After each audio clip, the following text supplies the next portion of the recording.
Hi everyone, it's Michelle Kopp, and today we're going to hear from one of our own financial advisors, Jack Yarosh. He's going to be sharing 10 tips on how to save on your taxes.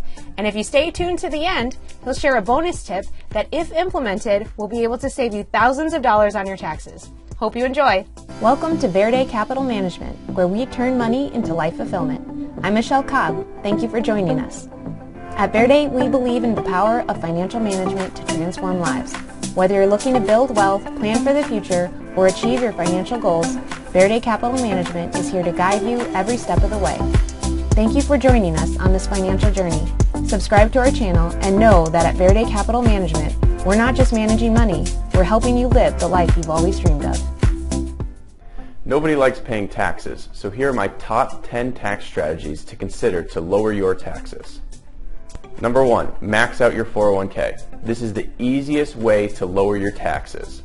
How do you do this? Well, if your employer offers a 401k, you put money in there. They may even give you a matching offer. So if you save, let's say 5%, they'll match maybe 4% of that.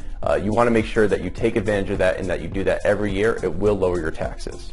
Number 2, if your employer doesn't offer a 401k or any retirement plan, you could save money into a traditional IRA. So you could go open one yourself or open one with your advisor, and you could save $7,000 a year there as a pre-tax deferral, which will lower your taxes by that amount each year. Number 3, save into an HSA plan. What is an HSA plan? It's a health savings account. You have to have a high deductible healthcare plan to be able to open one, but money that you save there is even better than the money into a 401k because it goes in and gets the tax deduction, but then it grows tax-free for the rest of your life. So this is the best possible account that you can save into. One thing people don't really know about the HSA is that you can actually invest the money within that account. A lot of people think that the money in the HSA has to sit in cash, but it can grow just like your 401k does or any other account that you have. Number 4, make charitable contributions.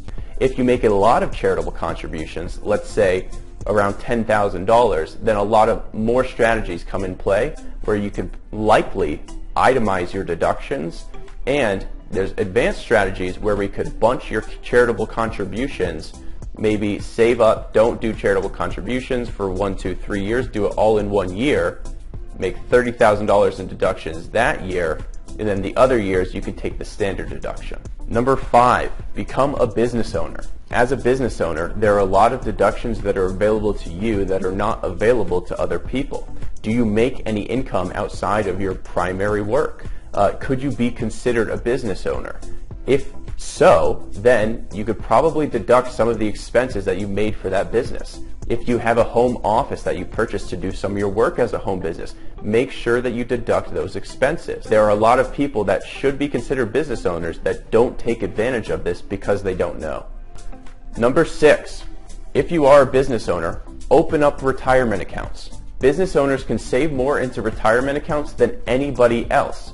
This is because you have the customizability of that retirement account. You can design it in a way that you could save upwards of $100,000 a year tax deferred. Number 7, purchase something that gives you a tax credit. These are government programs that come and go each year depending on what the government wants to incentivize you to purchase.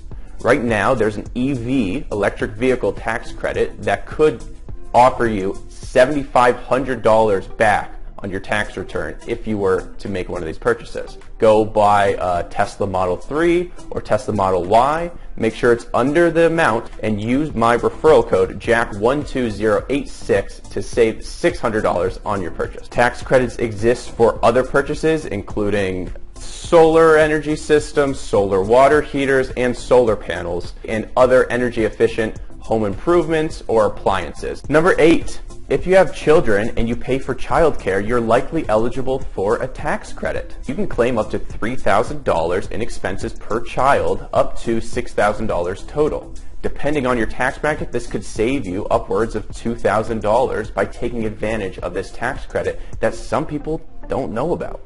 Number 9, use a margin loan for access to your investments. If you have taxable investments, you can borrow against your investments at a lower cost than any other available loan. The margin interest is tax deductible, which is another big benefit.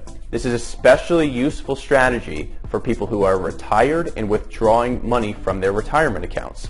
If an expense comes up, instead of taking money out of an IRA or selling securities at a time that doesn't really make sense, you can take a margin loan against your own investments and pay yourself back when it makes more sense. If you're really advanced about it, you could actually take that margin loan to your grave and then have a step up in basis for all of your investments, and your heirs will inherit your investments without ever having to pay those taxes. Number 10, if you're married, save into tax deductible accounts for your spouse.